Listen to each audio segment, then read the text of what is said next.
శ్రీ గురుభ్యో నమః. శ్రీమాత్రే నమః. కార్తీక మాసంలో మనందరికీ తెలుసు ఆహారపు అలవాట్లు ఏ విధంగా ఉంటే మంచిది అని చాలా మంది అంటూ ఉంటారు. ఏ కార్తీక మాసం ఉల్లిపాయ తినద్దు, వచ్చేసింది ఒక నియమం. చక్కగా కార్తీక మాసంలో ఉల్లిపాయని నిషేధించడం చాలా మంచిది.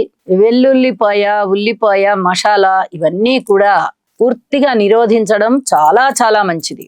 అలాగే కార్తీక మాసంలో సాయం సంధ్య వేళ నిదురపోకూడదు, ఇది కూడా అవలంబించవలసినటువంటి క్రియ. అలాగే సాయంత్రం పూట భార్యాభర్తలు ఇద్దరు కూడా వారు అభీష్టం మేరకు ఏదో చాలా మంచిది కదా, మనకి శివుడు అంతటి వాడే పుడతాడేమో అనేటటువంటి ఆలోచనలు, అవన్నీ తెలిసి తెలియని ఆలోచనలు అనమాట.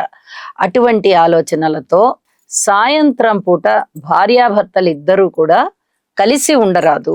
ఇది అందరూ అర్థం చేసుకోవాల్సినటువంటి విషయం. ఇది అస్సలు పనికిరాదు. అలాగే మద్యాన్ని, మాంసాన్ని భుజించడం గాని అది స్వీకరించడం గాని చెయ్యకూడదు.